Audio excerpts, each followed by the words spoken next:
Então é isso. Vamos lá, gente. Nosso primeiro encontro aí da, de estudo desse livro, Cérebro e o Robô, um livro que eu estava comentando antes, um livro que eu li em 2016, alguns anos atrás, né? E é um livro que chama atenção, como a gente já conversava aqui, sobre como ele é didático, né? Então essa ideia até da gente entrar nessa discussão por um livro didático e um autor assim que é muito, já vou comentar sobre ele, um cara que é muito fera, assim, conhece demais o tema, né? Então, cérebro robô, inteligência artificial, biotecnologia, nova ética. E a gente vai falar hoje sobre a introdução e o capítulo 1. Queria começar falando desse, é, até um capítulo do meu livro, né, Detroit Become Human, desse jogo. E, e esse jogo, não sei se vocês conhecem, mas ele é muito bom, sabe? Muito legal, assim, é um jogo do PlayStation 4, acho que tem para computador também, e você controla três ciborgues, né? Então você vai pelo ponto de vista de três ciborgues. Assim. Então é, assim, é muito legal porque o jogo assim você vai, né, indo assim, não tem tantas liberdades igual às vezes tem um jogo assim que chamam, né, de mundo aberto, né, que aí sim tem bastante possibilidades, não tem tantas, mas ele tem algumas escolhas que você tem que fazer, então você vai pelo viés mais violento, tem uma hora assim, por exemplo, que tem é, os ciborgues, né, aqui, eles estão vivendo nesse mundo, eles são meio escravizados, assim, né, então são as pessoas que limpam, as pessoas que cuidam e tal, né, e aí tem algumas pessoas que que são violentas com eles e tal, né, tem robôs crianças também e tal, então são toda sorte de violência e eles querem,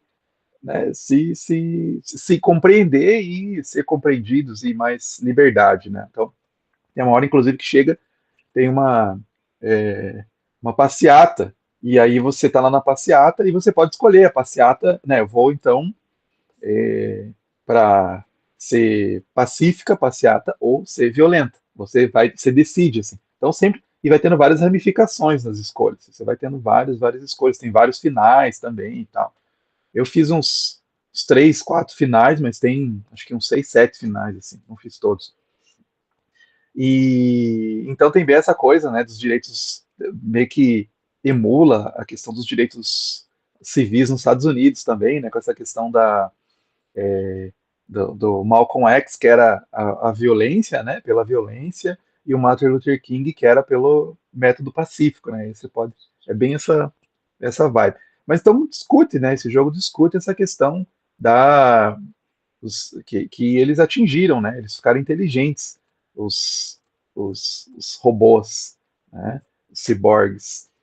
E aí tem toda essa questão, né? O status deles agora que eles são inteligentes. E aí no livro, né? Eu discuto isso, assim, sobre essa questão, né? Realmente se é possível, não é possível. Coloco alguns pontos ali, né? Para essa discussão. E tem uma coisa aqui depois eu vou falar mais sobre isso também. Mas também tem outro que eu gostei muito nessa discussão, que daí eu fiz lá um vídeo para o canal, que são dois livros que faz essa discussão também, né? Que são duas ficções aí, muito bem escritas, né? Um é Máquinas Como Eu e Claro e o Sol. Eu recomendo os dois.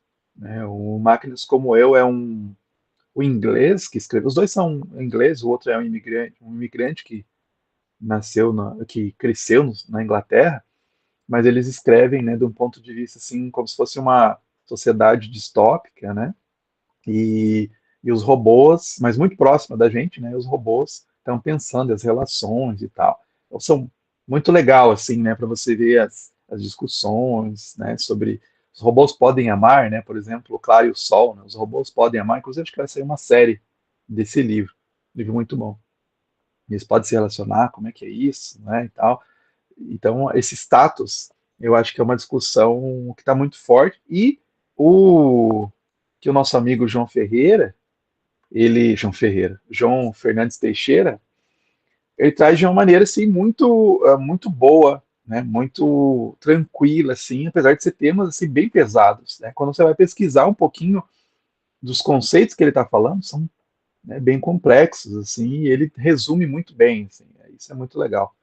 Então ele aqui eu só coloquei para quem é, né? O autor ele já é um professor aposentado já, então o hobby dele de aposentadoria é escrever livros didáticos, né?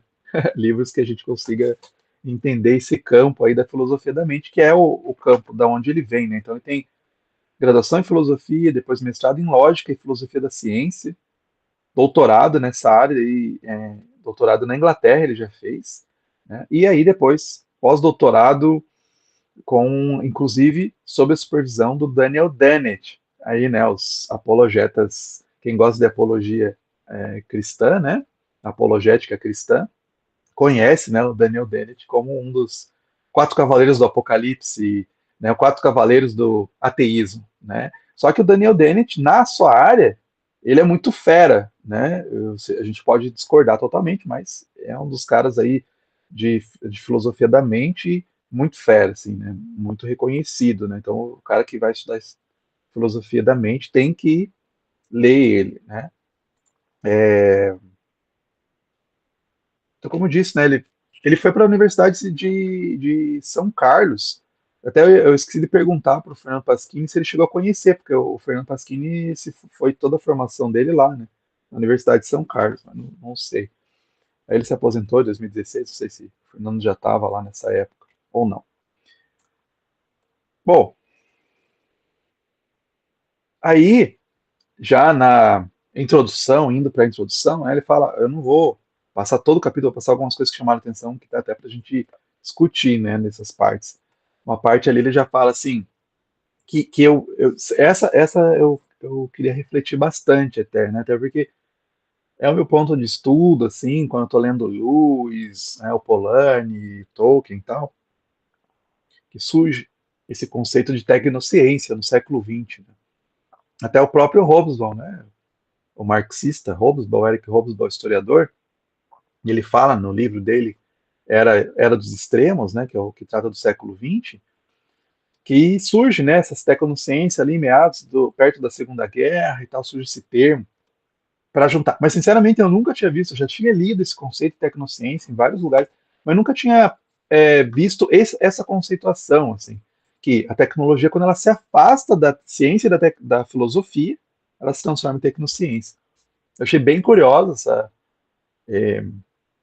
talvez até, né, de refletir mais, assim, né, porque eu sempre entendia, né, como uma junção, né, da tecnologia e da ciência, porque, assim, tem toda, isso também é uma aula inteira só sobre isso, uma conversa só sobre isso, né, qual que é a diferença entre tecnologia e ciência, né, tinha algumas pessoas que falavam, a tecnologia é ciência aplicada, né, então você descobre as coisas na ciência, depois aplica na tecnologia, mas não é isso, não é o conceito que a maior parte dos filósofos hoje acreditam, né, os filósofos da tecnologia, não é isso, até porque se você for ver muitos dos desenvolvimentos em ciência, né, em ciência, eles partiram de desenvolvimentos tecnológicos. Mapeamento de DNA não era possível, por exemplo, sem você ter, né, os computadores, sem você ter microscópios super avançados, mesmo os microscópios, né, que surgiram eletrônicos lá e tal, possibilitaram todo um ramo, né, da biologia e tal, que não era possível sem tecnologia. Então, dá para fazer até a brincadeira, né? Então,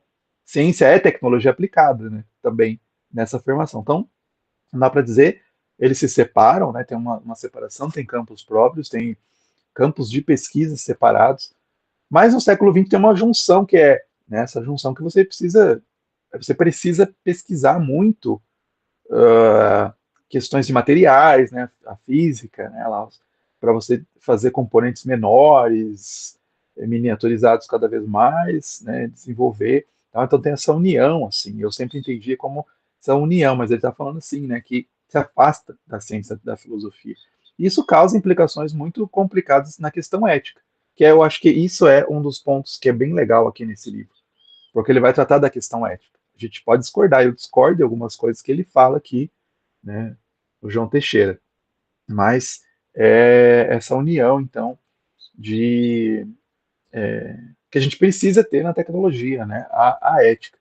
E com isso, se não, sem isso, a gente vai ter muitos problemas. Ele já vai esboçar alguns aqui nessa introdução já. E aí ele fala aqui, né, já solta isso, né, do Searle e o quarto chinês, né, que é um negócio bem interessante, que para a galera da computação, né, é muito doido, né? Porque aquela ideia, né, resumindo, né, de que o Searle propôs lá em 1980, então no início da, da segunda fase da inteligência artificial, porque assim, tem a primeira fase lá com Alan Turing, década de 40, depois na década ali de 60 tem um hiato, tá? Tem um vazio de produção, de desenvolvimento da inteligência artificial, depois na década de 80 tem uma retomada, e então ele está falando bem nesse começo, né? Outros caras escreveram aí nesse período criticando, o Dreyfus também, né? Vai criticar a, a, a busca da inteligência artificial, né? De se aproximar da inteligência humana. O Searle fala uma coisa, e eu achei bem legal, assim, porque eu já vi gente criticando essa posição do Searle, ou Sarle, não sei a pronúncia dele, de que, ah, não, né, isso aí, esse experimento mental tá passado, tá ultrapassado, não é bem assim. Mas ele fala aqui, né, como um cara que é do campo, né, tem todo esse peso curricular aqui, né, o João Teixeira, vai falar, não, olha, ninguém ainda conseguiu desprovar essa ideia dele, do quarto chinês. Ninguém ainda conseguiu dizer que não faz sentido isso. Nem filosoficamente, né, porque é um problema filosófico, é um experimento mental. O que é o experimento mental? Está ali no desenho, né? É, você tem uma. Imagine, né? Você tem uma pessoa ali dentro de um quarto e essa pessoa não sabe nada de chinês. Tá? Mas aí tem alguém que chega ali, introduz uma mensagem, né? O input, e esse cara, claro, desconsidera o tempo né, que vai levar, mas com dicionários e tal, ele consegue traduzir essas frases. E aí ele manda a mensagem lá, solta do outro lado o output, né? Sai a mensagem traduzida. Essa pessoa imaginária, ela não entendeu o chinês. Ela não aprendeu o chinês, ela não entende o que significa o chinês. Ela só traduziu ali porque ela pegou o manual. E ele fala assim, então, que isso é um computador. O computador, na verdade, ele não pensa como um ser humano, ele não dá significados. Esse termo é bem importante ao longo dessa introdução do primeiro capítulo. Né? Falta o significado. Né? Não existe o significado né, que o cérebro humano atribui né, aos estados mentais. A gente dá significado. Então, eu penso alguma coisa, eu sinto dor e eu dou significado. O computador não dá. Né? Se você xingar ele de burro, ele não vai se ofender. Né?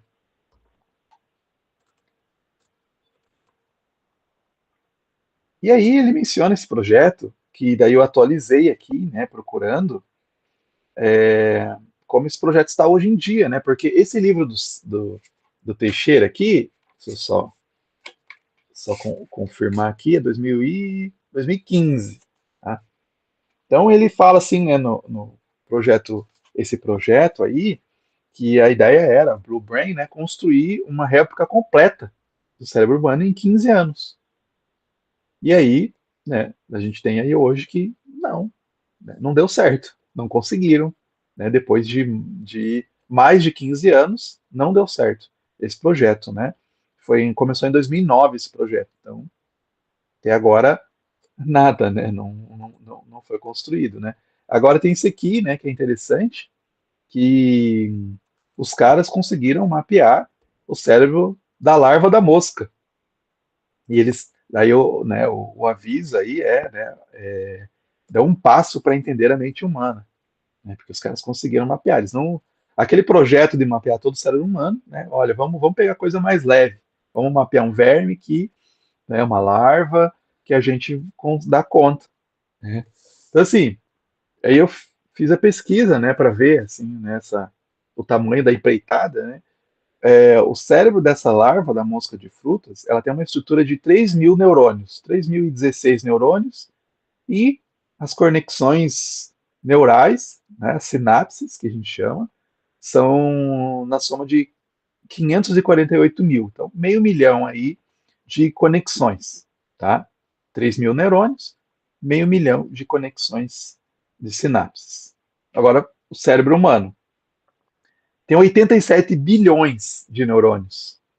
Né? Estima-se, porque as pessoas não sabem, estima-se que a gente tem um número de sinapses de mais ou menos um quatrilhão, quer dizer, um seguido de 15 zeros. Né? Então, assim, a possibilidade de mapear isso é uma coisa assim bem remota, né? Muito difícil. Então, eu estava lendo uns estudos mostrando assim que realmente não vai ser muito logo que a gente vai conseguir mapear um cérebro humano.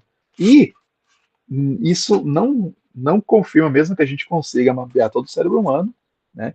Isso não vai dizer que isso é o ser humano, isso é o pensar, né? Eu até comentei no meu livro lá, se alguém tiver depois dar uma olhada, quando eu falo exatamente quando eu estou falando sobre Detroit Become Human, né? Esse jogo aí que eu mencionei no começo, eu falo lá na página 36 falando isso, né? De aí sobre esses experimentos e tal, né? E falo bem isso, né? Mesmo que a gente mapeasse todo o cérebro humano, a gente não pode afirmar que a gente compreende o cérebro humano, né? Porque ele é mais do que a soma das partes. E o ser humano é mais do que somente questões redutíveis à matéria. Ela é interessante isso, porque nós cristãos a gente sabe, né? O ser humano não é só matéria, né? E é interessante às vezes um autor como o João Fernandes Teixeira aí, né? Que eu acho que ele é mais, né, materialista, assim, fisicalista. Depois eu vou explicar esse termo também. Meio que dizendo que, ó, esses processos, esses projetos não vão dar conta de explicar o que é o ser humano, né? E aí ele coloca lá, né, as cenas desse filme. Recomendo, né, se vocês não assistiram, 2001, Uma Odisseia no Espaço, né, que é, é a ideia, né, lá que a inteligência artificial tomou conta, né, ali só deixei umas partinhas aqui da cena que a inteligência, esse filme é de 60, né, 68, uma coisa assim, né, e tem uma certa altura, então, lá que o computador, o Hall, ele é, faz algumas coisas, não vou dar muitos spoilers, para evitar a interferência na missão dele. Ele tem uma missão, o computador, e ele não deixa ninguém acabar com essa missão. E a hora que você vai desligar, né, ele bloqueia tudo, né, o computador HAL. Interessante que algumas pessoas falam, né, a gente pode ir lá, né, Stuart Russell, não é Stuart Russell, é o outro Russell, Stuart Russell mesmo, da inteligência artificial, que ele tem os livros aí, né, bem forte, assim, nessa área da inteligência artificial. Ele fala, qualquer coisa a gente vai lá e pode puxar a tomada da inteligência artificial, só que assim, a gente tem que tomar cuidado, né, de chega no momento em que a gente não vai mais conseguir puxar, né, essa tomada, porque ela está conectada com todo o sistema da Terra, e aí? Como é que a gente vai fazer isso, né? Deixa eu só, alguém acho que quer entrar aqui na conversa, peraí. Isso, você entrou.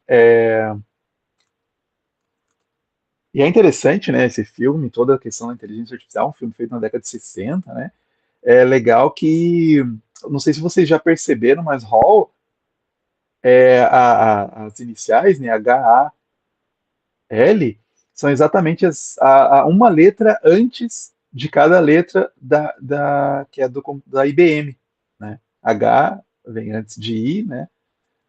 A vem antes de B e tal. Então, era uma brincadeira, né, com a maior empresa de computação da época, né, IBM. Então, já estava fazendo essa crítica. Tá muito interessante esse filme, o livro também. Eu estou para ler, na verdade, está separado ali para eu ler esse ano, porque o Arthur C. Clarke foi muito fera, né? Acho que é Arthur C. Clarke, né? Nessa questão aí da inteligência artificial, já criticando a inteligência artificial. E ele menciona esse cara que é um dos grandes transhumanistas modernos, né, o Kurzweil, de falar da singularidade, quer dizer, ele prevê um momento em que a inteligência artificial vai superar a inteligência humana, vai alcançar a inteligência humana, superar. E aí ele fala, o que a gente tem que fazer?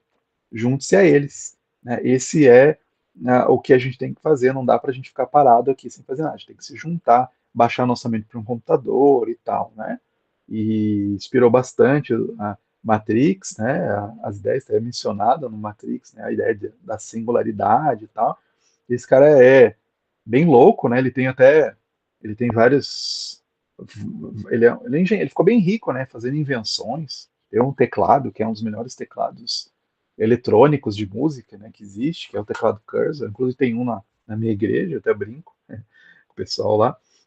E ficou muito rico. Hoje ele trabalha no setor de inteligência artificial da Google, né? O que dá medo, né? Porque o cara com essas ideias aí bem transhumanistas, né? Ele tem um livro chamado A Era das Máquinas Espirituais e tal, né? E aí ele tem até criou lá um remédio para você, tem lá umas pílulas para você tomar, para você ter alongar a sua vida, né? Porque a ideia dos transhumanistas é isso, né? Ir alongando a vida até você se tornar imortal. E isso vai fazer a gente ficar mais é, melhorar como sociedade, né? Ter uma vida longa e tal, a gente vai ficar mais sábio. E é engraçado que isso se chama transcende esse remédio, né? Que tem sempre essa visão da transcendência, está muito ligada, né, tipo, essa coisa meio religiosa mesmo, está muito ligada nos transhumanistas. E aí ele cita aqui, o João Teixeira, ele cita esses dois, né, os grandes transhumanistas aí, atuais, né, que são o Nick Bostrom, com esse livro Superinteligência, e o Gustavo Lesco, e eles são bem eugenistas, né? Ele fala assim até, os caras não têm medo de falar sobre eugenia, né? Até o estudo, no começo do transhumanismo lá, né, junto com o Lewis, Tolkien, os caras eram, desde o início, bem eugenistas mesmo. Lá eles não tinham, porque era antes da Segunda Guerra, eles não tinham vergonha de dizer que eles eram eugenistas, pelo contrário, eles falavam, é a solução, né? Ser eugenista é a solução para todos os problemas humanos e tal, né? Depois da Segunda Guerra, com experimentos nazistas, ficou meio ruim falar, né? Mas você vai ver que no projeto transhumanista sempre está muito forte a ideia de eugenia, né? Você separar alguns componentes que você acha mais favoráveis, né? Então, isso aqui é um traço muito importante, muito interessante na natureza humana, então a gente vai manter. Isso aqui não é, então a gente vai jogar fora, né? Então, é bem eugenista, né?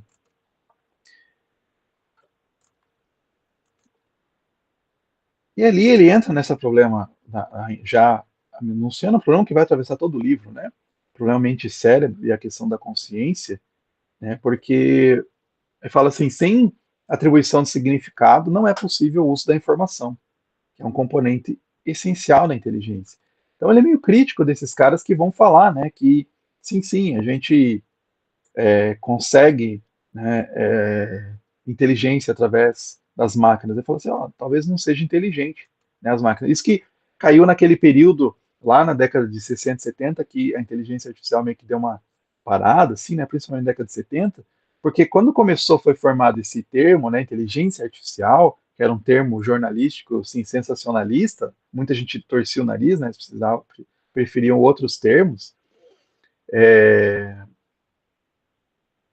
eles depois viu que estava muito longe de ser uma inteligência realmente, né? Então aí caiu um pouco esse termo, a inteligência artificial, mas voltou, né? A gente vê aí que voltou com força grande, mas a gente vê, será que é inteligência mesmo?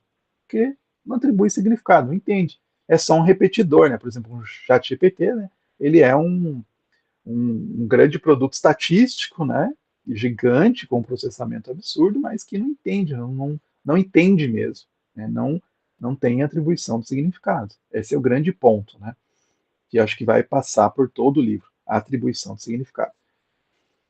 E aí ele entra nesse para falar sobre Descartes. Gente, eu pedi para a inteligência artificial fazer uma imagem aí da janela de Descartes. E saiu essa. Ficou legal até, né?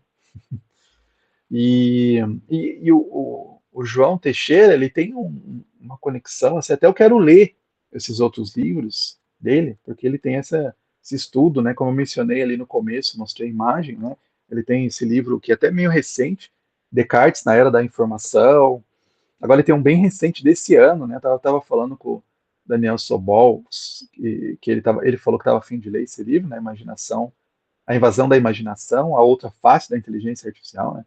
Então sempre está tocando, o Descartes para ele é muito presente, e tem algumas pessoas que criticaram durante muito tempo o Descartes por causa dessa questão do dualismo, né, mente-corpo. Então ele falava, o corpo é uma coisa, a mente é outra, e a gente tem muitos termos, né? Em paralelo, o pessoal de Curitiba está estudando sobre a evolução emergente, né? Com aquele livro do Alistair McGrath, e, e essa questão muitos falavam, né? Então, na evolução emergente tem essa coisa do que a mente ela é uma produção material, né? Ela emerge da materialidade, né? Então, da evolução vai tendo, de repente, emerge e tal, né? Simplificando bastante. Então, muitas pessoas, é, e o João Teixeira, ele é um materialista, né? Mas ele vai mostrando que o materialismo não é tudo, tem algumas coisas que a gente não consegue explicar, por exemplo, na questão da mente, da consciência, né? Então, o Descartes, ele falava características materiais e funcionais de um ser humano não é, ou não são, né, não são suficientes para replicar a mente humana, né? Elas são necessárias, são importantes, as características materiais e funcionais do cérebro humano, mas elas não são suficientes, tá? Então, quando ele cria um autômato, né, ele tinha muita preocupação com autômatos na época dele, século XVI, surgindo alguns autômatos, um autômato um robozinho lá, né, que jogava xadrez e tal, né? Então ele tinha essa questão, até fez um robô, conta aqui, né, que depois foi um negócio meio assustador, né? Um cara jogou no navio lá o robô que ele fez, né? Chamava Minha Querida Francine, uma coisa assim. Jogou porque achou que estava amaldiçoado, né? É, então, mas para ele, para o Descartes, um robô consciente era impensável, né? Você fazia repetir algumas características do funcionamento material, né? Do ser humano. Então pode fazer algumas coisas, né? Pode jogar até um xadrez. Ele imaginava, pode jogar xadrez. Mas pensar mesmo, ser consciente, não era possível para ele. E aí vem outro cara, que é um grande pensador, tá? Da consciência e da mente, que é o David Chalmers, que ele cita aí. Então, ele fala que tem problemas difíceis e problemas fáceis nessa questão da consciência. O problema difícil, né? É difícil explicar, né? A consciência, o que que é consciência. Não tem como a gente explicar, até hoje não consegue explicar o fato da gente ser consciente, né, dos nossos pensamentos, dos nossos raciocínios, das nossas emoções, né? Então, estou me sentindo assim, né? Hoje estou meio triste, né? Estou meio aí quem assistiu divertidamente, né?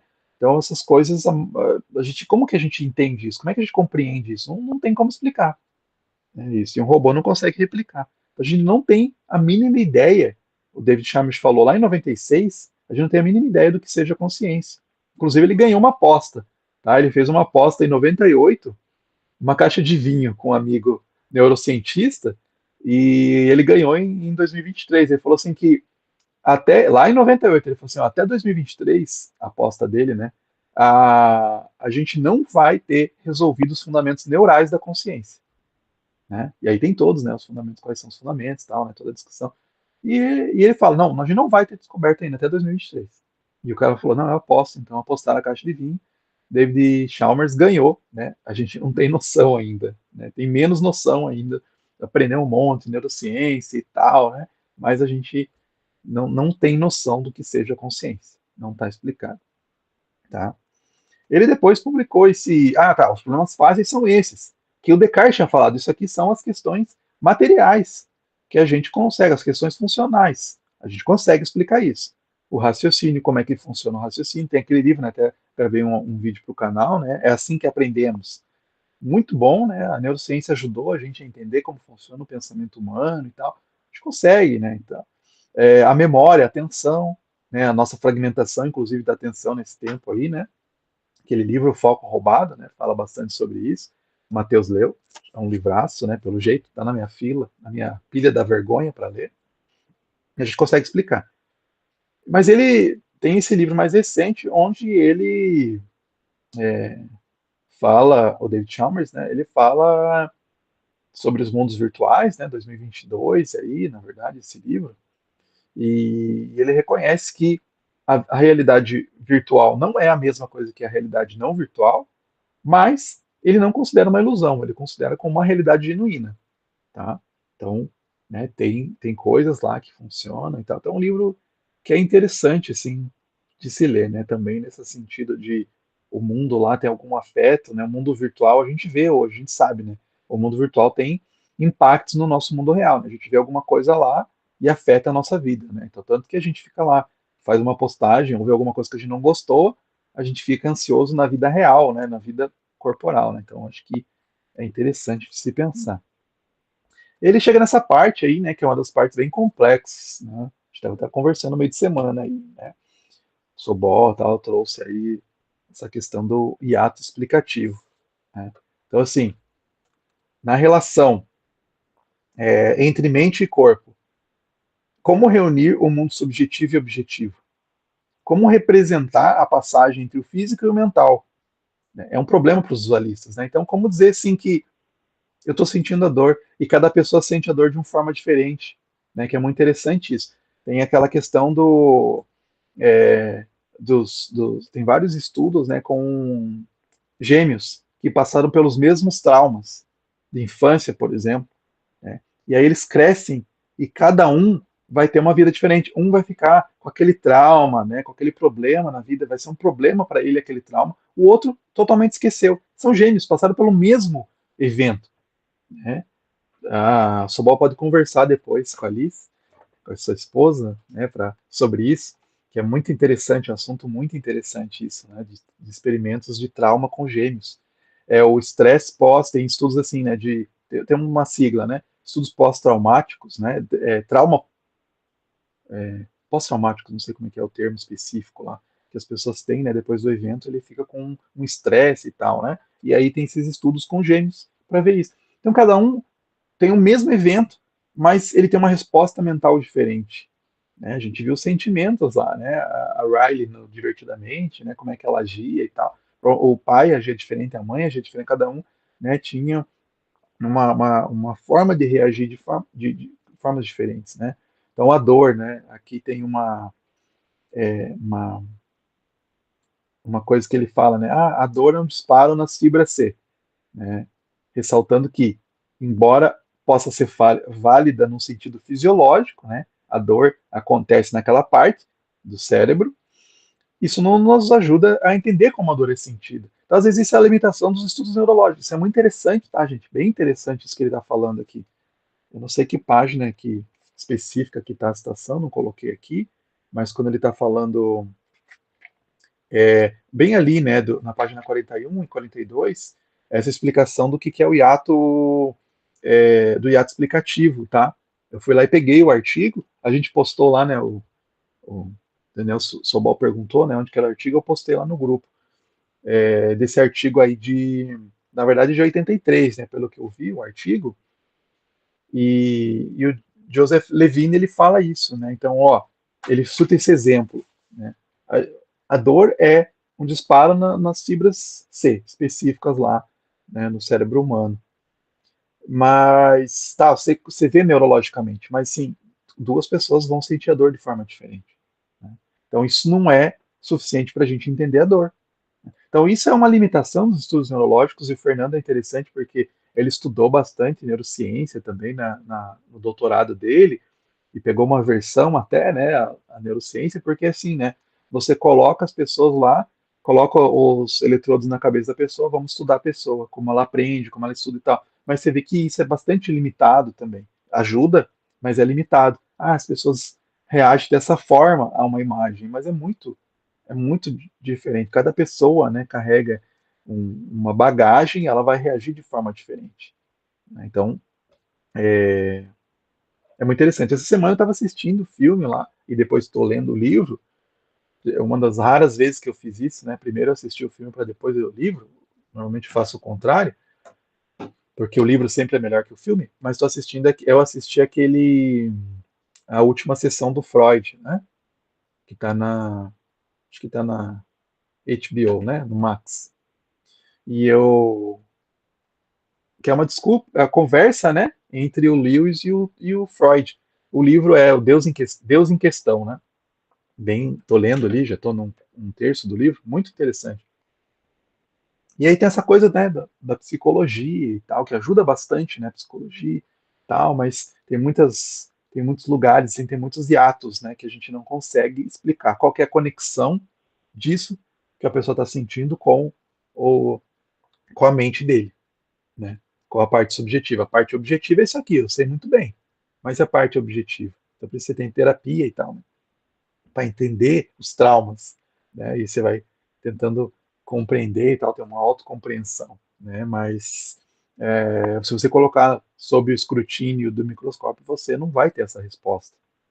Então é uma grande dificuldade para os dualistas, né?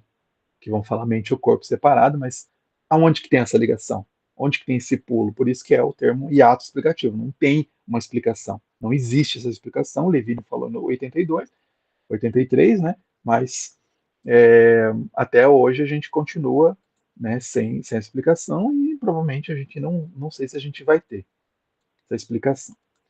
E aí, para encerrar, para a gente partir para a conversa, né, é isso aqui, né, que explicando ainda, né, os eventos traumáticos têm uma queda de níveis de neurotransmissores, as pessoas têm depressão, por exemplo, né, com algum evento, algumas pessoas não têm e tal, né, é isso que eu estava mostrando. Tudo depende do significado que esse evento tem na história da vida da pessoa. Né? Então, é muito diferente para cada pessoa. Vai ter reações muito diferentes. E você não dá para você explicar só fisicamente. Né? Os fisicalistas pensam dessa forma. Tudo é um evento físico. Né? Tudo posso explicar de maneira que então, nesses termos. Então, por isso que alguns livros ajudam a gente a pensar. É assim que aprendemos.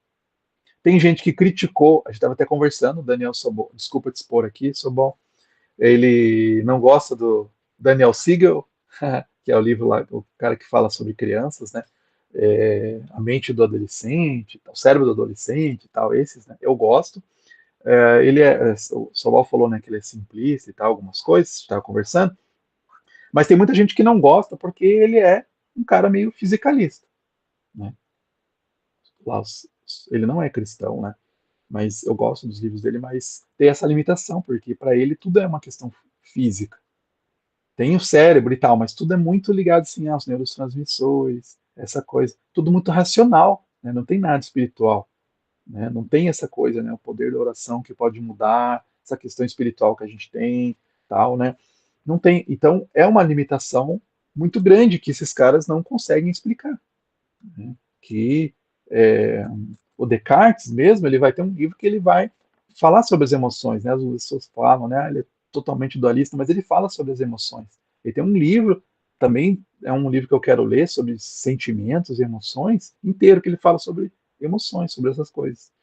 Né? E aqui tá, eu peguei essa representação da consciência lá no século XVI, que era bem na época que o Descartes é, escreveu, né? Então tem ali, né, o mundo intelectual, tem Deus e tal, como que as pessoas imaginavam uma consciência, né? Que é uma coisa que, então, continua aí, né? Um grande problema. E isso vai ter muito a ver quando a gente está falando do tema desse livro, né? A gente está falando sobre o cérebro e o robô. Né? Então, se a gente está falando que o cérebro é mais do que simplesmente uma questão física, né? Tem muito mais questões e a gente não vai conseguir mapear. Então, a gente tem aí um, um problema até para pensar que vai ter máquinas espirituais, né? Que vão ter máquinas conscientes. Mas o que é consciência? A gente não entendeu ainda. Então, como é que a gente pode dizer que as máquinas vão atingir consciência? Então, foi isso, essas coisas que me inquietaram aqui, né? Que me chamaram a atenção. E eu abro aí para a gente poder conversar. Dúvidas, comentários, o que acharam do capítulo, né, o que não acharam difícil, ruim e tal. Fiquem à vontade.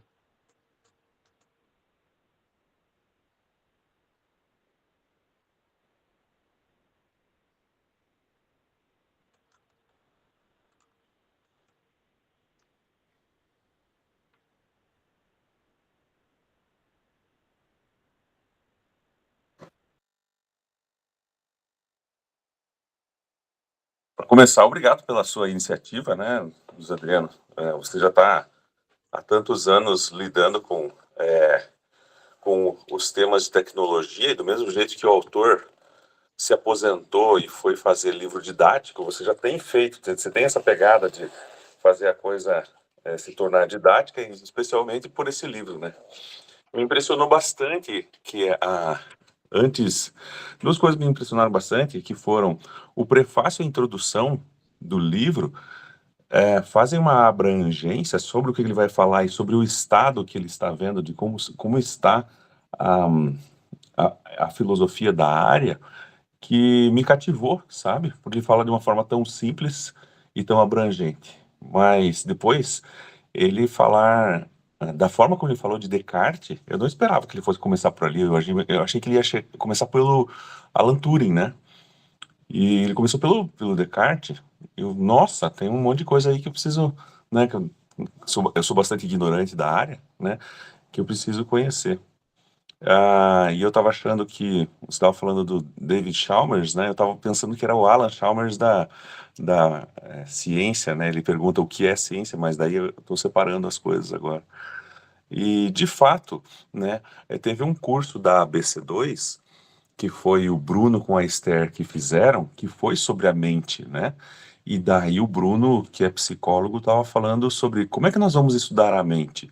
E existe um modelo computacional da mente, em que você separa as coisas, né? Tem a parte da memória, tem a parte da CPU e assim por diante. E nisso de fazer as separações, eu tenho parentes que têm certeza de que o ser humano é corpo, mente e espírito. Aí eu tenho um outro parente eu tenho certeza de que é corpo, mente, alma, espírito e aura. Ou coisa, o outro já acha que não, são só duas coisas. É o que é o corpo, que é desprezível, e o espiritual, que é o sublime. Então, assim, dentro dessas ideias todas, né, me surpreendeu agora que você falou, né, a gente está estudando o livro do McGrath, né, que é o Fundamentos para o Diálogo, e daí tem a menção da Nancy Murphy, né, que ela fala do fisicalismo não reducionista, para você não achar que tudo é só o corpo e pronto, todos os eventos acontecem porque os átomos se mexem. A nossa mente acontece porque os átomos existem e não dá para reduzir a isso, né? Mas também causa algumas confusões. Então eu acho instigante e maravilhoso pensar sobre isso, e o retorno ao pensamento disso nesse livro é espetacular.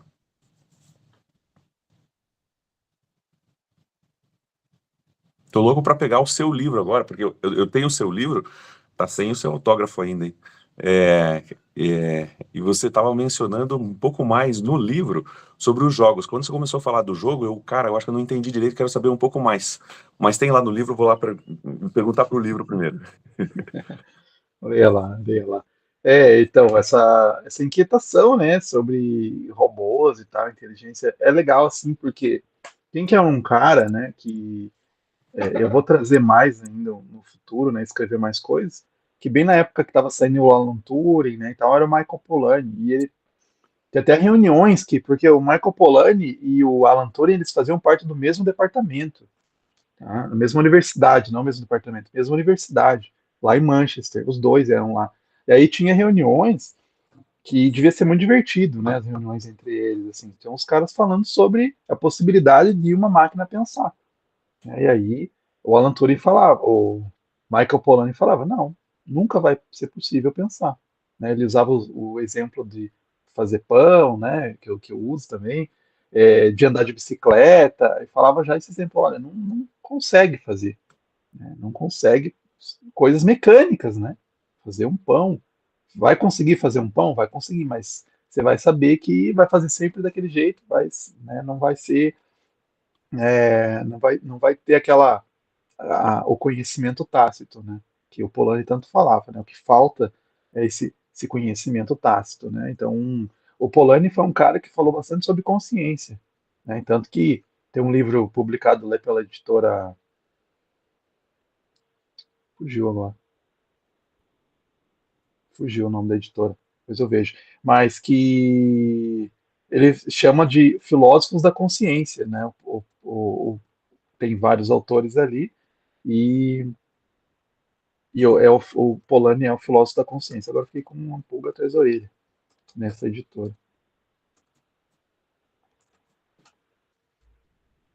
É Realizações. Aí é Realizações. Tem um livro bem legal que é isso, né? Filósofo da consciência. Vai tratar do Polanyi, do Logan, do Vogelin, do Ricoeur, Girard e Kierkegaard. É muito interessante esse livro, né? Que são os filósofos que estão pensando, né, sobre a consciência. E, e muitos deles do ponto de vista cristão, judaico-cristão, né? E, e aí você tem esses caras, né, o Dennett e tal, né, que estão pensando aí sobre consciência dessa perspectiva material, né, puramente material, né? E aí você vê que tem muitas limitações, né? 130 pau. Qual? Ah, esse. É, É, né? Realizações. Vamos tem lá. que esperar, né? As promoções de É, tem que esperar as 50%. promoções.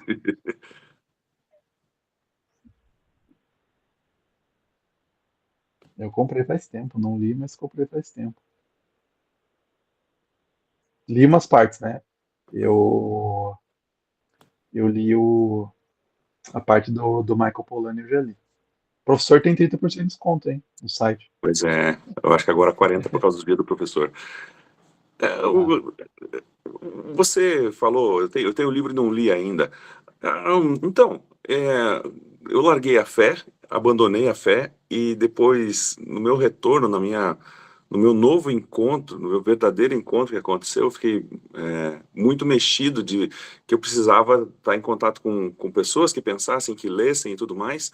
E a ABC2 foi assim um refúgio para mim. Foi muito bom encontrar pessoas que têm uma sequência de livros ou tem uma quantidade de livros para você ler e aprender um pouco sobre tecnologia e tudo mais, né? E eu comecei a adquirir livros como um louco, assim. Então, eu tenho muitos livros que eu não li ainda. E essa antibiblioteca me faz bem, ela me provoca, ela me transforma, entende? Então, tem sido anos aí, desde 2016, 2015, em que isso está acontecendo. E você fez uma crítica agora, como é que você chamou? A Ilha do quê? Dos livros que você não lê? A Ilha da Vergonha, não foi isso que você falou? a pilha da vergonha. Ilha da Vergonha. Ah, Que não não são, é, que não. não é a antibiblioteca essa. Essa é uma pilha específica, assim, que eu tenho que ler logo. A vergonha. É, tem isso, e realmente, né? Então, porque às vezes é legal isso, né? Você vai pegando livros assim, e às vezes você vai entrando com problemas, né, específicos. Às vezes a pesquisa, né, a leitura, às vezes você dando aula, preparando, você entra num problema específico. Ah, peraí, agora eu tenho que ir lá nesse livro, né? Eu tenho que chegar nesse livro. Então, por exemplo, né, pretendo ano que vem escrever mais sobre Michael Polanyi, né? Tem alguns livros, tem que estar aqui na minha pilha. Ó, eu vou ter que entrar aqui, vou ter que ler, né? Então, planejado, né? Eu faço até um planejamento de leituras, assim, né? Já, por isso que eu deixo essa pilha da vergonha. Eu falo assim, não, essa aqui eu tenho que dar conta logo, né? Mas aí vai entrando outros, né? Vão entrando outros na frente e tal, né?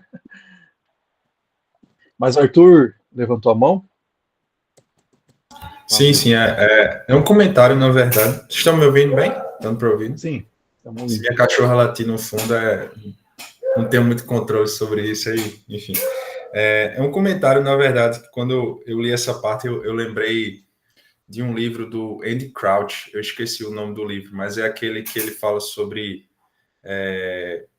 relacionamentos, como recuperar relacionamentos, alguma coisa assim. E eu lembrei disso na página 25, né, quando ele está falando sobre meio que a promessa dos transhumanistas, que eu vou ler aqui. A promessa dos transhumanistas é a de uma nova geração ou talvez de uma nova mutação de espécie humana que surgirá em nossa simbiose com as máquinas. Teremos chips implantados no cérebro que nos permitirão falar e escrever inglês, francês ou alemão sem esforço algum. E essa parte do sem esforço algum me lembrou quando o Andy Crouch fala da zona de superpoderes, né? Que é a ideia de que a gente vai desenvolvendo coisas ao longo do tempo para diminuir o nosso esforço, mas isso acaba modificando a forma que a gente vai aprendendo as coisas, né? E eu lembrei também quando ele fala lá do complexo mente, alma e corpo, né? Com base em Deuteronômio 6, e o que é que torna um humano, né? E é algo que a máquina nunca vai conseguir atingir.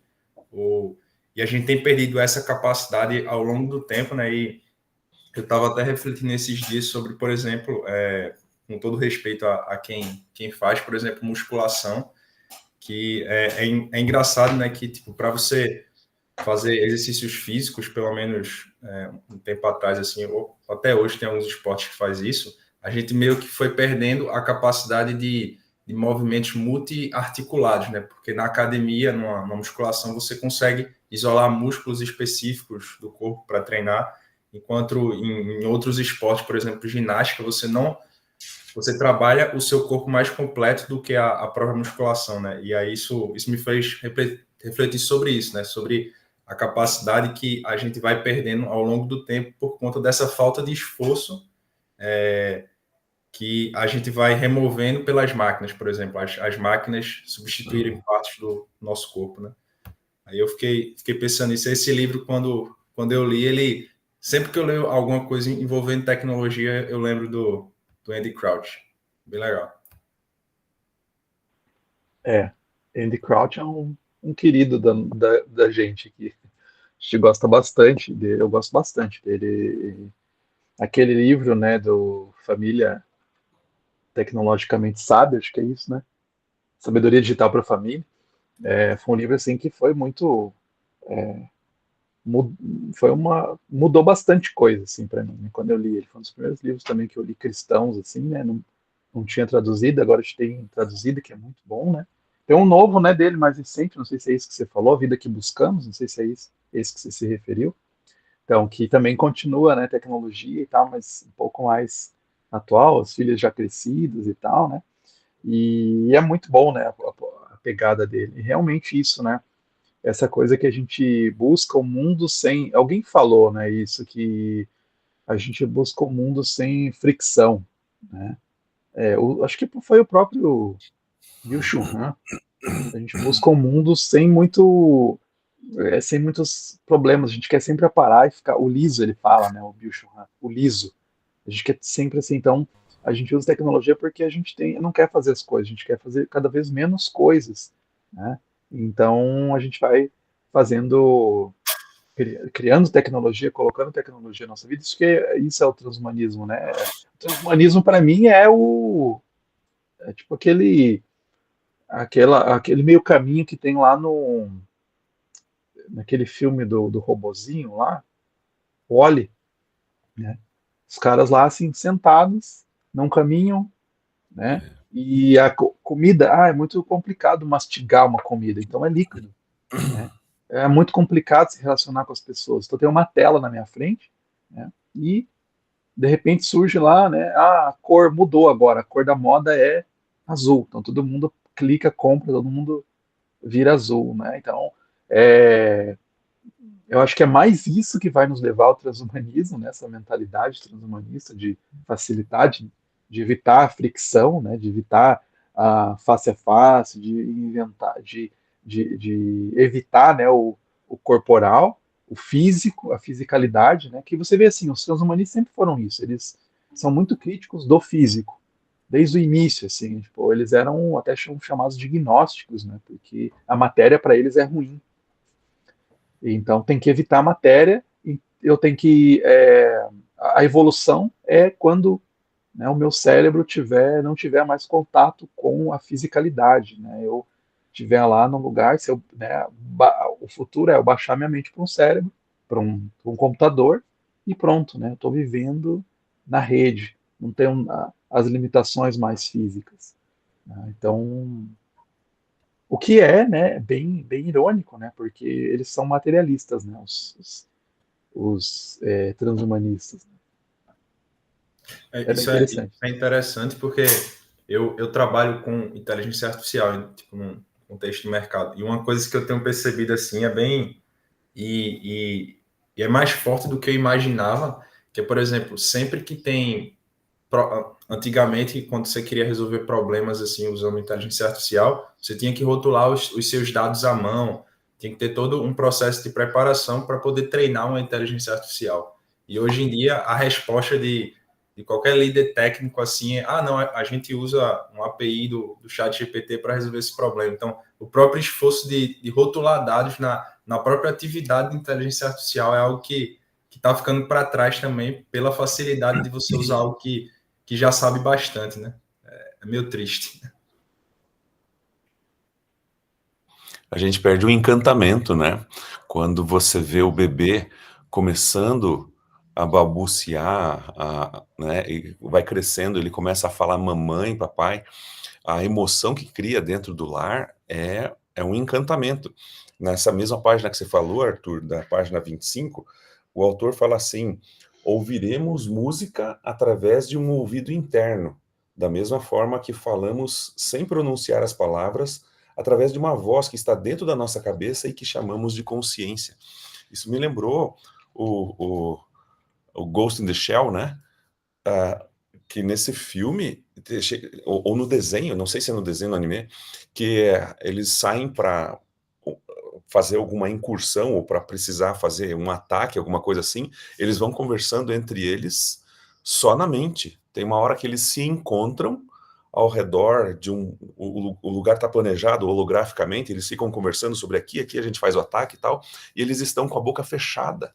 Eles perdem o encantamento e eu fico pensando o que isso não causa na cabeça, de você não ter mais o esforço de articular a boca para falar o som que se propaga no ar, que chega no ouvido da pessoa, que treina e que bate o estribo com o martelo, as coisas lá dentro e tudo, e transforma em estímulo elétrico, né?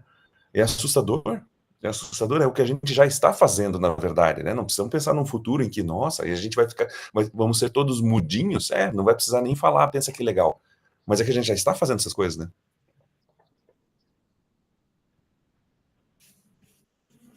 né? Interessante pensar, né? Interessante pensar nisso mesmo, porque a comunicação, né, ela envolve muita coisa, né? Ela envolve mais do que simplesmente, né, a, a palavra, né?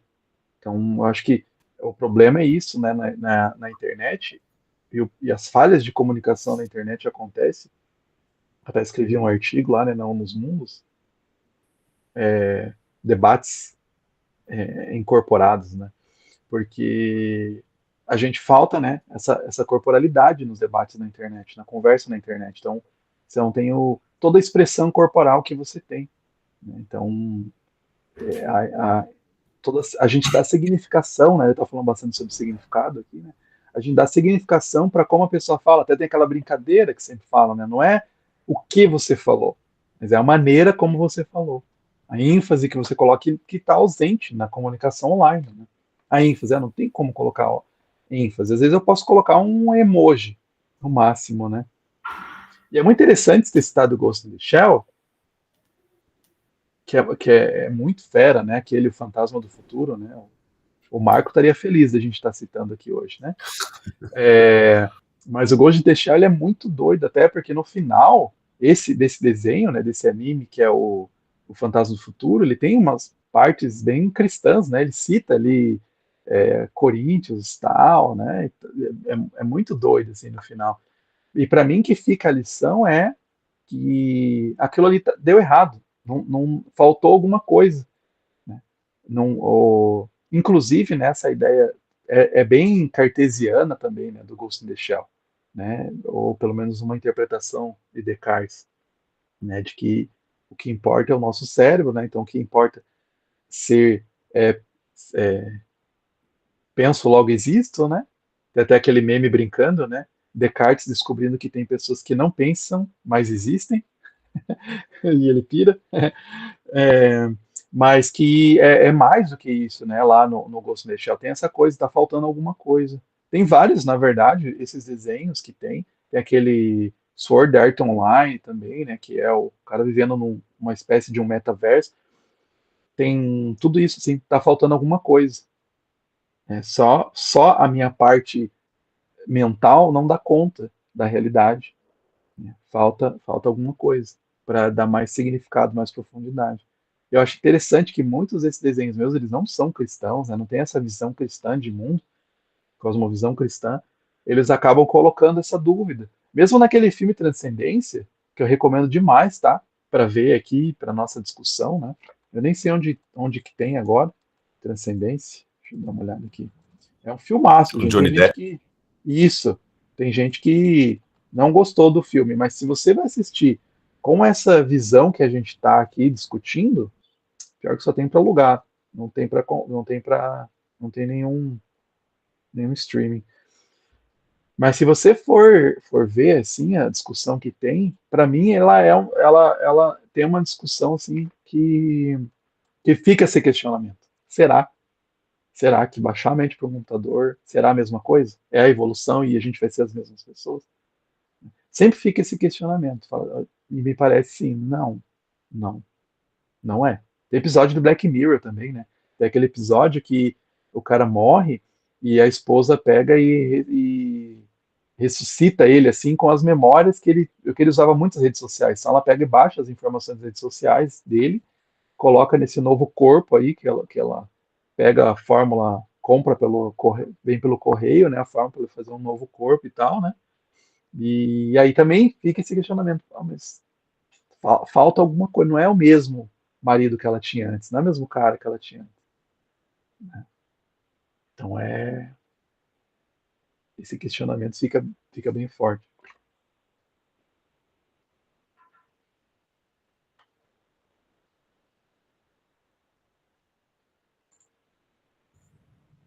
Se ninguém falar, eu queria fazer uma pergunta. Numa época em que não tinha muitos termos, eles estavam falando de autômatos, né? Imediatamente eu lembrei do Pinóquio. E eu acho que você já esteve fazendo alguns comentários sobre Pinóquio outra época, não esteve? Aham, já pensei, até tinha pensado em escrever um. Quando assistiu esse novo filme, né? Eu até pensei em escrever um texto, comecei, talvez eu escreva agora que eu estou empolgado aí, né? Com essas leituras aí, mas fazendo essa conexão com a inteligência artificial, né? Porque esse autômato aí do que o Descartes fez, né? Ele é bem um Pinóquio, né? E você vê que o Pinóquio, né, o debate do Pinóquio, a história original do Pinóquio, eu acho que ela é também, né, da modernidade, né? Não lembro bem se é século XVIII, o que é, né, mas que vem bastante, né, isso. E vem com essa visão, eu acho, assim, do ser humano, que qual que é o objetivo, né? Eu sempre pergunto, assim, né, para que fazer um autômato, né? E para que às vezes, porque você vê, né, mesmo tinha uma relação afetiva, né, com o autômato. O Descartes, né, ele chamava minha querida Francine. O Pinóquio, né, ele queria, né, ter um menino, né, um filho. E aí tem hoje em dia algumas coisas que fazem. Eu estava conversando ontem, né, que a pessoa morreu e daí eles pegam, né, e fazem uma versão virtual da pessoa, né, e a pessoa pode continuar conversando com ela e tal, né. E sempre tem essa noção, assim, né, de transcendência, né, tá, eu quero continuar o relacionamento, né, eu quero continuar com essa pessoa, né, esse mundo de ilusão, né, então a gente usa, né, um autômato, agora a inteligência artificial ficou mais fácil, você cria, né, uma visão ali artificial, que Astro pensa Boy, isso, como pessoa. Quem que Astro mencionou Boy eu aí o não Astro Boy? conheço. Ô, Luiz Adriano, dá um texto muito bom, hein? Dá. Relacionar esses caras aí todos, puxa, dá um texto bom. É. Eu anotei assim umas coisas, daí eu não dei continuidade, mas é bem doido, né, mesmo a percepção. Assistir aquele filme é interessante, né, porque mesmo nos contos, assim, tá muito forte essa noção, assim, dessa busca por alguém, assim, né, por, por suprir uma coisa, né, então eu quero suprir uma falta, né, uma criança, um sentimento, assim, né, uma pessoa que está ausente, e eu quero pelas minhas mãos mesmo resolver, né, então, vou fazer um ser, mas aí a pessoa fica nessa, né, eu quero que ele seja um menino de verdade, né, quero o Pinóquio, não quero ser, né, e aí é uma subcriação, né, nem é uma subcriação, eu fico pensando lá no Tolkien, né? Quando ele cria, o Sauron cria, né? Os Urkais, vai na mesma direção, assim, né? Tipo, então eu me coloco na posição de Deus e eu posso criar. Só que aí lá no final fala, né? Ele não pode criar nada, né? Na verdade, ele só pode remedar, né? Só pode imitar e fica um negócio feio, né? Na verdade, fica um negócio distorcido, né? Então essa criação dos transhumanistas também, ou mesmo, né, de se criar um robô, uma inteligência artificial, perpassa muito essa visão, né? Lewis também falava, né? Então a gente criar um novo ser, então, para que a gente está criando? O que eu acho que tem que ver qual que é a intenção, né? Porque quando você está criando uma inteligência artificial simplesmente sim para nos ajudar, uma ferramenta, né? Eu acho que é uma coisa, né? Estou criando uma ferramenta aqui, né, para me ajudar. Né? Estava assistindo Young Sheldon ontem, e tem uma parte lá que lá ele se passa, o Young Sheldon se passa na década de 80 ali, né? 90, acho que década de 80. E aí eles fazem um algoritmo para eles fazer aplicação na bolsa de valores, né, e tal, para ganhar dinheiro. Os adolescentes lá, né? E então assim, é uma ferramenta, né? Então você cria lá como uma ferramenta para te ajudar, né, fazer algumas coisas. Mas aí tem esse passo mais que acontece no Detroit Become Human, né? Por que você criaria um robô? Isso é uma discussão bem forte, tá? No Japão hoje é uma discussão bem forte e real. Você criar um robô com uma personalidade humana. Para quê? Né? Então tem um debate bem forte, inclusive o Mark Kuckelberg, ele tem um robô chamado, tem um livro chamado de ética robótica, né? Em inglês só, mas que no Japão está muito forte porque já estão criando robôs cuidadores, porque está ficando muito idosos, né, estão crescendo e não tem como cuidar desses idosos, não tem quem cuide e tal, né, ou os adolescentes jovens não querem cuidar, então eles estão criando robôs cuidadores, que se parecem, né, tal, mas, então, o que é a ajuda, né, é o atalho, né, ontem mesmo estava conversando, um cara aqui tinha uma palestra, e ele estava falando bem interessante, ele fala assim, né, que ele estava falando sobre questões raciais, mas eu fiz uma ligação. Ele falava assim que o fascismo para ele era um atalho, né? Então eu quero paraíso, né? Então o que eu vou fazer? Eu vou fazer, né? Vou passar por cima, vou matar as pessoas para atingir esse paraíso, né? E eu fico pensando assim que o transhumanismo também é esse atalho, né? Eu quero um mundo melhor, eu quero tais coisas. Eu quero, por exemplo, eu não quero cuidar dos idosos, então eu vou construir um robô, né? Eu vou tentar atingir a transcendência aqui, né, e tal, virar um transhumano, porque eu quero essa promessa religiosa do paraíso e de um novo corpo que a gente vai ter na ressurreição, eu quero trazer para agora, eu quero adiantar.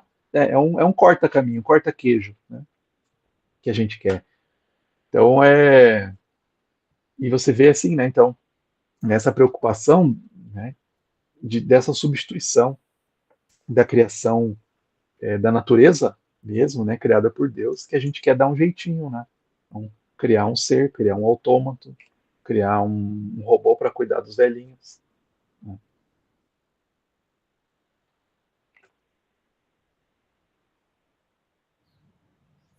Eu acho que dá um texto extraordinário. Ô Luiz, você falou do Sauron, né? Mas eu lembrei do o próprio Melkor, que vem bem antes, né? Ele cria os orcs como uma distorção da própria criação original dos elfos. Aí é engraçado ver, tipo, assim, eu não lembro de cabeça, já faz um tempo, mas a motivação por trás da criação, né? A dele era só raiva e ódio. Tinha um Vala que ele cria os humanos como um reflexo dos próprios humanos, eu acho que tipo, viriam depois, né? Ele cria os anões com base na própria criação. Então é bem interessante, tipo, a própria ideia da subcriação, dependendo de onde ela reside, ela vai gerar coisas bem diferentes. Né? Cara, perfeito. Oba, tem um leitor fã aí de Tolkien. A gente está lendo, é muito interessante isso, porque eu estou lendo com meus filhos Silmarillion. Queria corar, a gente leu, né, o Hobbit, a gente leu o Senhor dos Anéis já juntos, e aí eu perguntei se eles topavam, né, a aventura. Eles toparam. E no começo é difícil, né? Porque tem muitos nomes e tal. Tolkien tem tipo 3 nomes para cada personagem. E a gente passou justamente, né, nessa parte aí do Melkor criando. E é muito interessante porque é no mesmo capítulo, né? O Melkor criando nossa, fugiu agora Os orcs? não é Uruk-hai, é os orcs, né? É, Depois o Sauron vai fazer a mesma coisa, né? Criando, né? Deturpando ainda mais, né? E que ele cria os Uruk-hais, que é mais deturpado ainda, né? Então, mas tem isso. E o cara até pede desculpa, né? O Valar que cria os anões, né? Ó, não queria, né? Desculpa, me adiantei aí, né? E tal. Quer que eu destrua eles, né? Ele fala. E o Ilúvatar, né? Que é figura de Deus, fala: não, não, não, calma, vamos deixar eles dormindo aí, para quando chegarem os primogênitos, né? Quando eu criar os primogênitos, mas não vou nem mudar a sua criação, né? Então, a motivação era diferente, né? E é muito interessante isso, né? Porque eu vejo nisso, no Melkor criando os orcs, depois no Sauron criando os Urukais, até estou escrevendo o livro, tá, gente? Ano que vem sai aí o livro pela BC2. Eu vou mencionar justamente isso, né? De que como que isso é uma crítica ao transhumanismo, né? O Tolkien e o Lewis, eles conviviam e faziam críticas ao transhumanismo, apesar de eles não usarem esse termo, transhumanismo, nenhuma hora. O Lewis fala do pós-humano, não fala em transhumano, mas ele estava atacando os caras lá, que eram os proponentes, aí ele citava nomes mesmo, né, os proponentes do transhumanismo, e eu vejo bem claramente assim, essa crítica do Tolkien nessa construção para os transhumanistas. Falam: olha, os caras não conseguem criar vida, eles só vão remedar, né, só vão fazer coisas assim, bem limitadas, feias, né? Produzem coisas feias, seres feios, seres inférteis, seres que não trazem nada de belo, né? Por quê? Porque o que está ali, né, é o que está por trás é essa raiva, né? O Melkor, né, fazia muitas coisas feias, né, com raiva, ele fazendo, né, tudo que tinha de ruim na natureza, né, ele que tinha feito, né, ele que foi fazendo ali na Terra no início. Então é muito legal, assim, né, ver essa questão da queda, né, do Melkor ali no início de Silmarillion, né.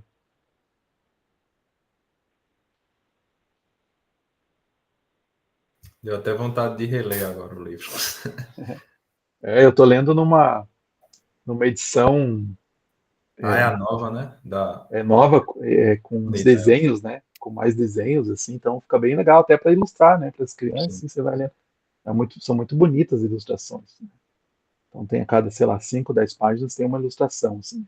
Cada ilustração eu vontade de fazer um quadro e pendurar, assim, na parede, porque é Ixi. muito bonito. E principalmente no começo, né? Quando eu li a primeira vez, o começo às vezes era meio difícil de imaginar, assim, porque. Uhum. Mas aí vai ficando mais descritivo, depois fica mais fácil. Mas o começo, realmente, uma ilustração ajuda. É, tem muitos nomes, né? Tem muitos termos, assim, então fica difícil, mas muito legal, assim, porque você vai lendo e você vai vendo, né, a grandiosidade, né, da construção do universo ali, e como ele pensou muito bem, inclusive na cosmovisão do universo, né? Então que tem o mal, né, que tem a deturpação, que tem a técnica, né? Já tem, inclusive, né, já surge, então tem uma raça dos elfos lá que são os Noldors, que são os caras que são os criadores da tecnologia, né? E os caras têm a sabedoria e tal, o cuidado, é muito legal, assim, eu acho, para pensar tecnologia, assim, eu acho fantástico o Tolkien, né? Senhor dos Anéis, assim, eu li a última vez, não, a penúltima vez, a última vez eu li com meus filhos, mas a penúltima vez eu falei assim, eu vou ler com essa visão de tecnologia. E eu encontrei muitas coisas, assim, é impressionante como ele fala de tecnologia, né? Tanto que o Tolkien falava, né? Falava que os 3 temas principais na obra dele era a queda, a, a mortalidade e a máquina, né? Era o termo que ele usava para tecnologia. Então é isso aí. Ele fala assim: você vai ler todas as minhas obras, desde o Silmarillion, né, até Hobbit, Senhor dos Anéis, os contos e tal. Você vai pegar, vai ter essa temática, vai estar presente. Queda, a mortalidade, né, e a máquina. É muito interessante. E, Interessante. e até assim, a ideia talvez até ética, assim, de como você está sendo usado pelo mercado e pelos grandes, assim, para produzir tecnologia, né? Que é a ideia lá do o Sauron se infiltra no meio dos elfos, dos anões, para que eles produzissem os anéis para eles, todas aquelas tecnologias para ele, né? E às vezes a gente tá meio que fazendo isso, assim, produzindo coisas para os grandes do mercado, sem se Uhum. questionar o porquê daquilo está sendo feito. Eu falo para os meus alunos, né, de engenharia, que às vezes eles.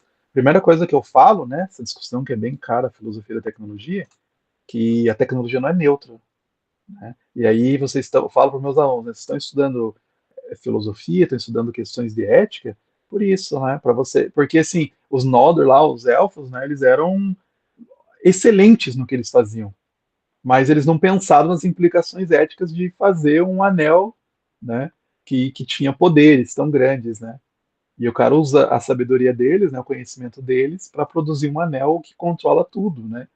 E então é uma questão ética muito forte de se pensar no que tá se fazendo, né?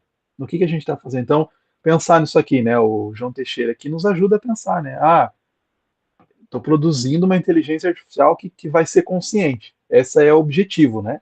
Da inteligência artificial. O programa da inteligência artificial é atingir, né? A, a inteligência artificial geral, né? Então, esse é o grande objetivo. Mas por que você quer atingir isso? O que isso vai causar, né? A maior parte das pessoas, a maior parte não, né? Uma certa parte não acredita que isso vai ser possível, né? De atingir de produzir uma inteligência artificial que vai superar a inteligência humana e tal. Mas com qual objetivo você está percorrendo isso, né? E aí você vai ver esses caras, são tudo transhumanistas, os caras que estão por trás, né?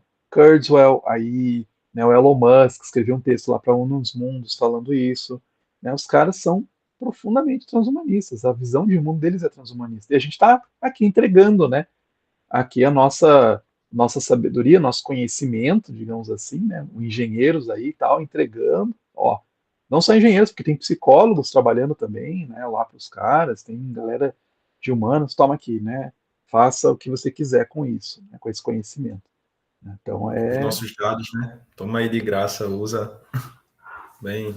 não só nossos dados, né? Os nossos dados, sim, mas também o nosso know-how, né? O conhecimento, assim, né? Tem Sim, muita sim. gente lá. Por exemplo, eu fico bem questionando. Acho que o Daniel leu também, né? Aquele livro Fé Verdadeira, Cientistas Verdadeiros, né?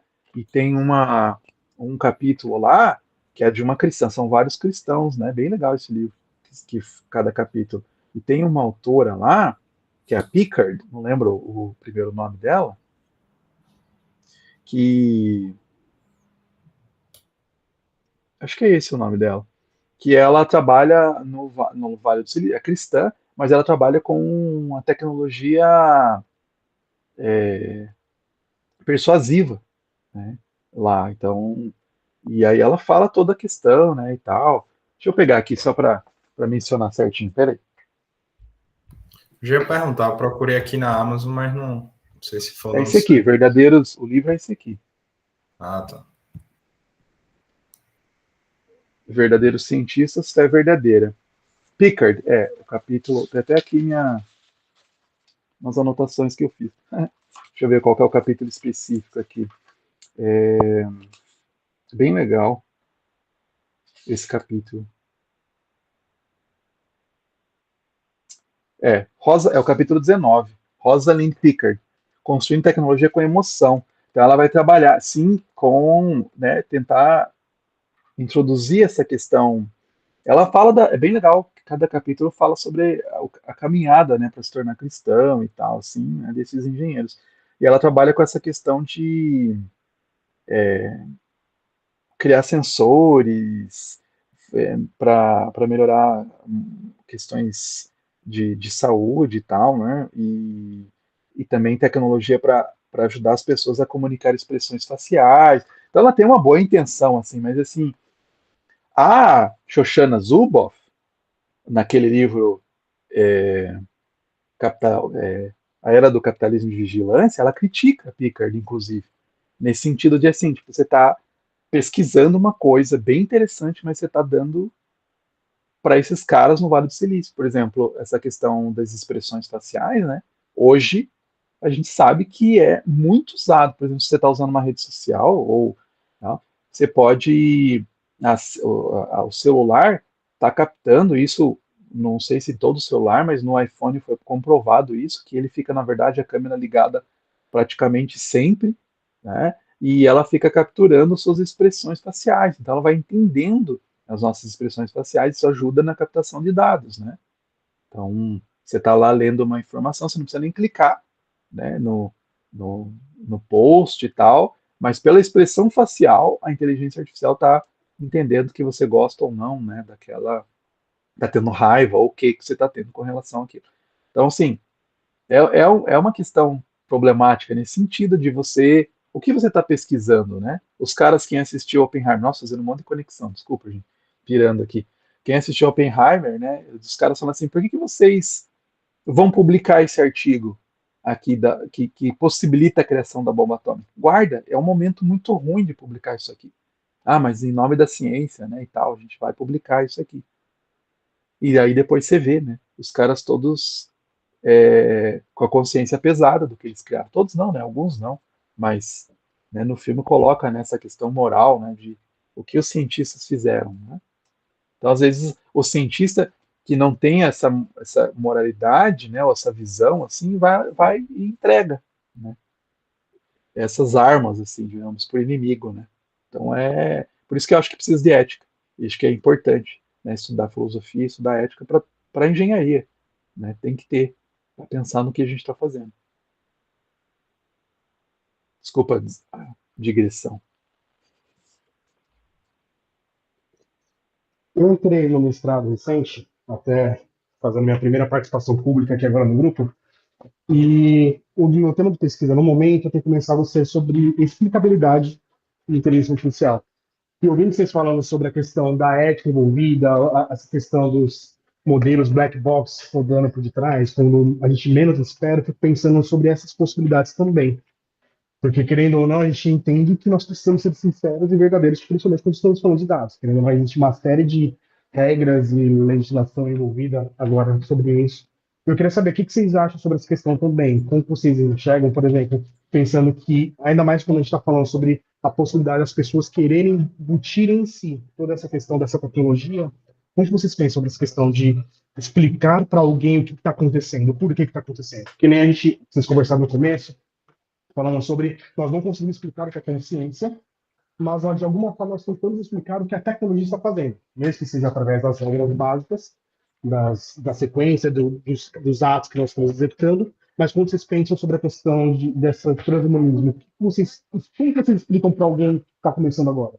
Como que vocês pensam nessa possibilidade do tipo, como que isso interfere diretamente na vida de alguém e vocês explicariam para alguém que está chegando agora? Por exemplo, minha esposa é enfermeira. Como vocês explicariam para um enfermeiro que seria isso tudo?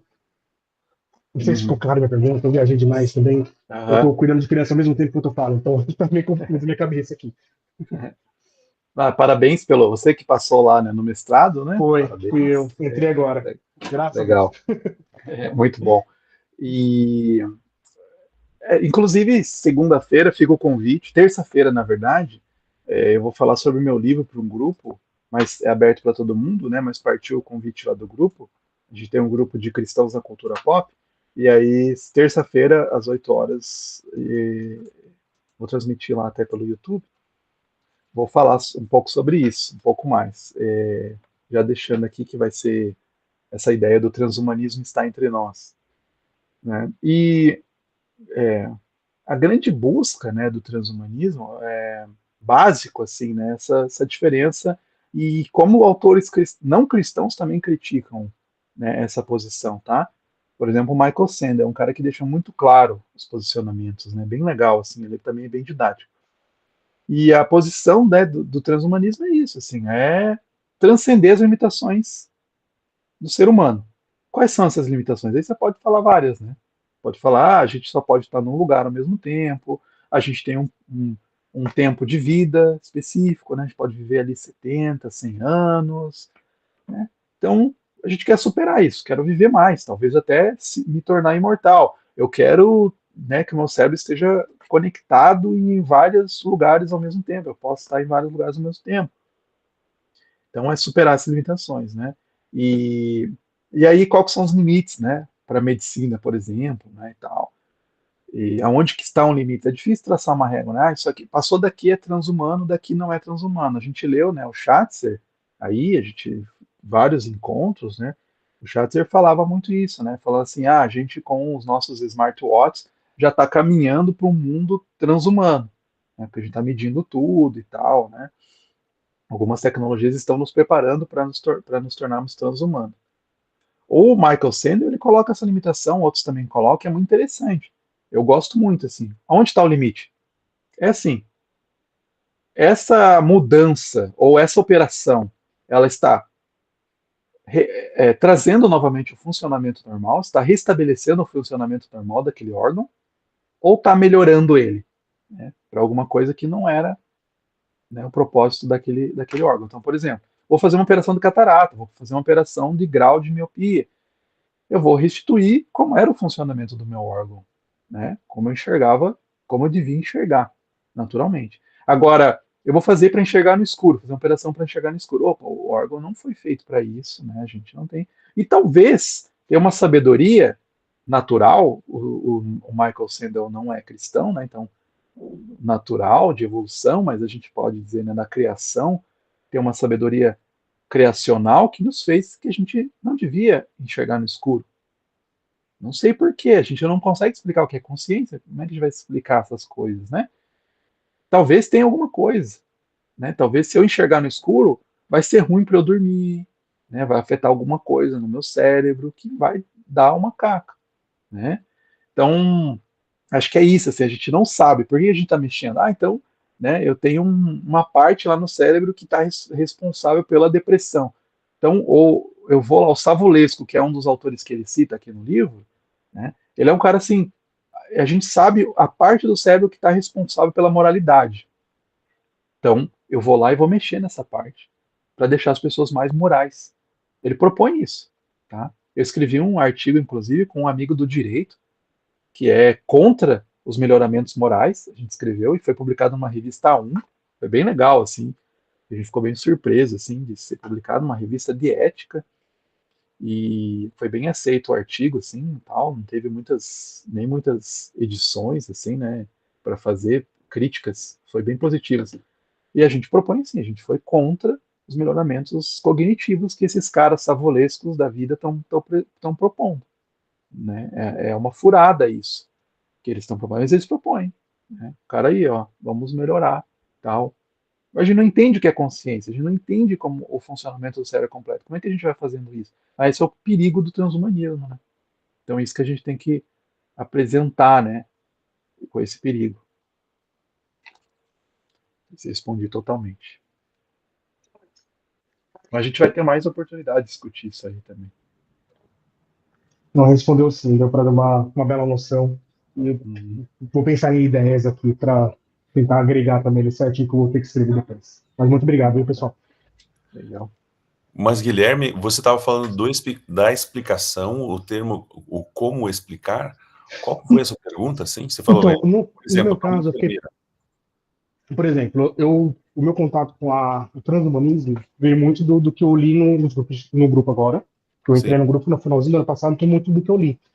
E com a entrada com a seleção do artigo lá que eu tenho aqui como base para o projeto, muito tem falado sobre como nós entendemos as coisas.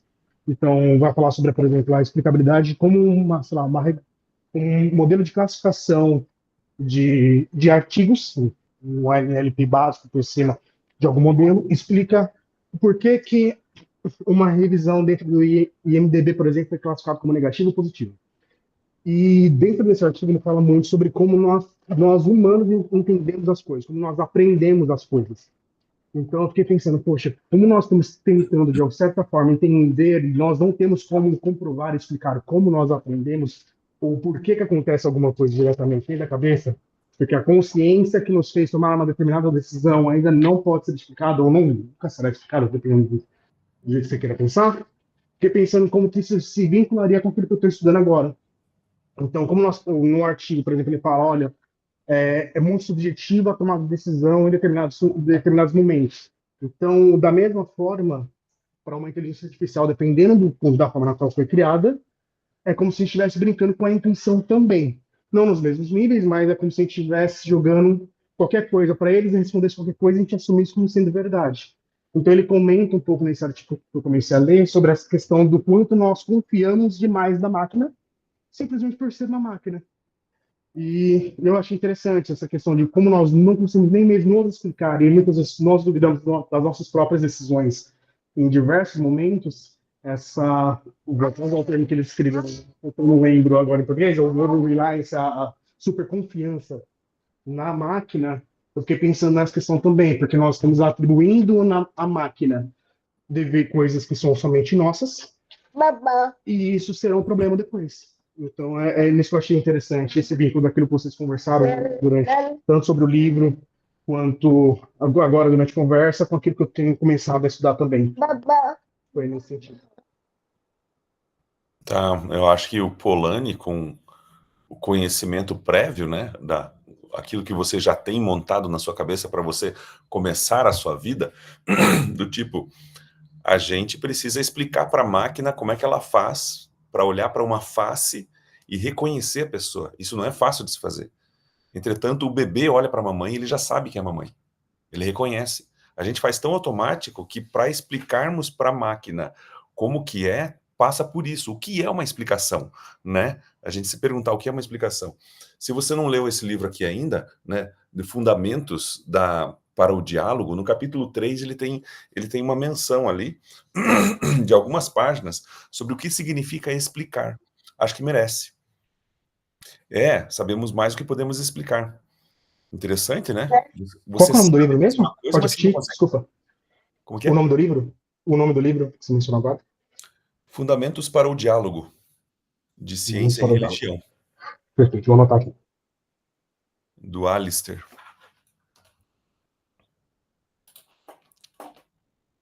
Não, mas é realmente isso. A gente não consegue. Tem coisas que não são explicáveis, digamos assim. E eu vejo, por exemplo, na empresa onde eu trabalho hoje, nós utilizamos os machine learning baseado em regressão para análise de crédito, tudo isso são coisas que nós conseguimos, de certa forma, explicar. E em certos níveis é possível explicar. Mas até mesmo existem muitos temas subjetivos onde isso está querendo ser aplicado, e eu acho meio complicado eu assumir que, porque eu expliquei para um, eu consigo explicar para todos. Então, nisso que eu tenho começado a pensar e analisar, que eram coisas que antes eu não me atentava tanto.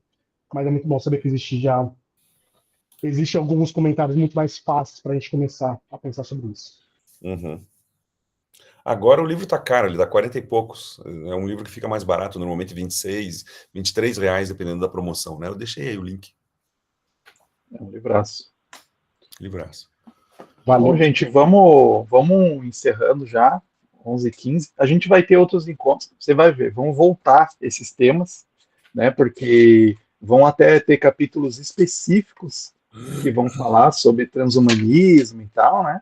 Então vai ser bem interessante, né? Já viram, isso aqui é uma introdução do que a gente vai discutir aí ao longo dos capítulos, e podem trazer, né, as dúvidas depois, mesmo quem não leu, né? Não li ainda, né? Tudo, mas depois lê, e daí a gente vai trazendo, vai revendo, né, alguns conceitos aí. Vai ser legal.